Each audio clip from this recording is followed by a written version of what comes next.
What's going on, boys? It's Flaws, and in this video we're going to be talking about the 3 things holding you back at lower ranks. This is going to be a little bit towards medium ranks as well, but mainly lower ranks. The 3 main things that we're going to talk about are aiming, having an understanding of what you're supposed to do in the round, and the third one's playing your role. So the first one, aiming, it's a pretty generic thing if you see videos on how to aim better, how to do this better. But we're going to get a little bit deeper into it, but mainly people are saying just aim at head height. Obviously, if you don't know the maps, that's where you'd start, but if you have the understanding of the maps and where people like to peek out, just being able to pre-aim on someone's head if they're playing a certain spot or a different angle. If I'm going to be on the T side here and I'm pushing towards ramp, I can pre-aim this, understanding where their head's going to be. Maybe they're playing on top of this box, maybe they're playing this off angle right here, maybe they're playing hell. But I know what angles to be peeking into, and I know exactly what the height of the person's head is going to be. Obviously that comes with experience and time, but if you can be mindful of that and just try to put it at their head, that's going to be better than most people playing at lower ranks that are just swinging corners, looking with their eyes and not looking with their crosshair. That's another big thing. Your eyes should be pretty much glued to your crosshair if you're going to be taking an engagement or working a different angle or working into a site or something like that. Don't be looking with your eyes. I could be looking, oh, is there someone on rafters here, looking up? But it helps just to look with your crosshair. Yeah, you have to move your arm a little bit more, but at the end of the day, you're clearing that angle way quicker than if I saw someone heaven right now and I'd be oh, I gotta adjust up. If I'm if I know we cleared sight out, the base of sight and someone could be heaven, if I swing like this, I'm way more likely to get a kill that way. If we talk a little bit more about holding an angle, you'll see in higher ranks and people that maybe even pro level, they'll hold angles but not in a way where it's they're trying to take a 1v1 fight. So if I was holding right here and someone swung this angle, they might be pre-aiming this spot as they swing out because they're not really committed or anything. If I'm holding from here or even along this wall, they have to commit a lot more to actually hitting the site, and I could have my teammate Heaven who's fighting this with me, or I could even be playing here. But you just have to understand more, how can I play an angle where I can put myself in the best possible situation to get the kill. Same thing for even here. If I'm just jiggling this, that's a lot better than if I'm just sitting stagnant and holding this angle like this. Obviously, if it's a 1v1, you can hold angles all day and there's no problem to that. But if you're expecting a full push, it's a lot better to be jiggling angles, working, trying to delay their push a little bit more. On the T side, if you're going to be working a sight hit, just pre-clearing angles, swinging into them, even just checking for information. If you're I want to full clear this and swing out and be okay, let's take this fight. You can just do little jiggle peeks, be okay, no one there, anyone here on top rafter. You see someone rafter, go okay, one rafter. Then you just kind of sit back, see if your teammate still wants to hit the site even. That's something you can do as a person that's lurking or solo hitting a site. Just slowly peek single angles one by one. You don't always have to be the person that runs out and has to clear 30 angles all at once while your team's hitting behind you, especially not at the lower ranks. I feel if you're doing that at the lower ranks, you might just be killed by someone playing a weird angle that doesn't really have to have a lot of skill to actually counter you. So keep that in mind when you're working on aim, working on angles.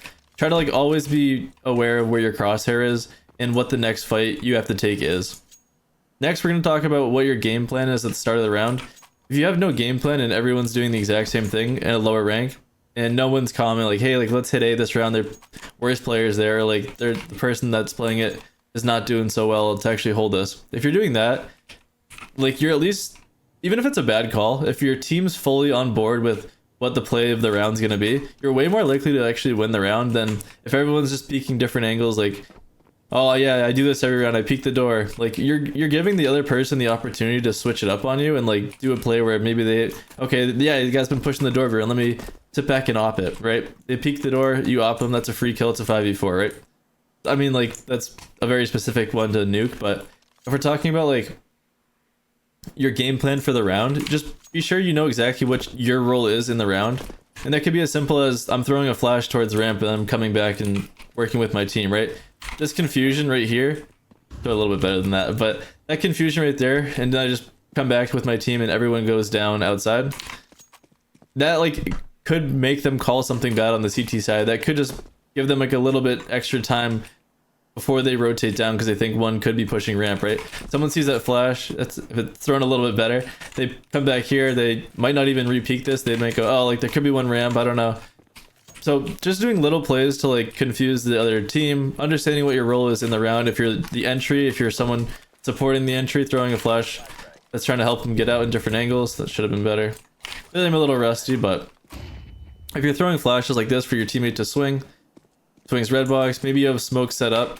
Like that is way more important than if everyone takes a 5v5 aim duels around the map and you kind of just 50-50 the round, right?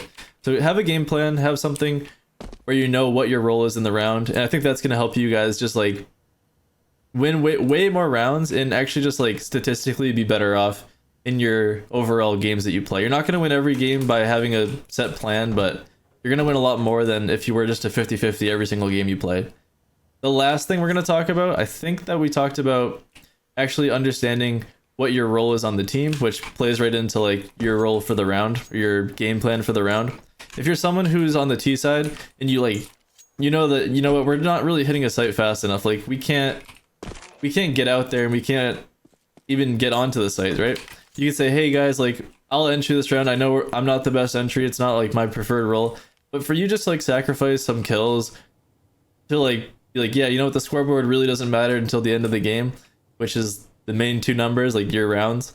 But if you're like, hey, like I actually have like a set plan of what we can do this round, and you know like basic smokes, which is another huge part of getting out of lower ranks. If you don't know smokes or like nades or very common things, just go on YouTube and look up different smokes, nades, combos, how to entry on this site, on this map, and then you can like bring even one or two of those. I'm making videos on every single map of how to like throw nades and smokes and everything for your whole entire team, like just to make sure you have like a base set when you're playing with people that don't even know what nades really are, just so you have something in mind. Like if someone's saying like, oh, I you know, we're not really getting on the site, you can be like, oh, I'll enter this round, and you just do something like this, right? Nade door, throw a smoke for that, throw a flash for this, and just swing out.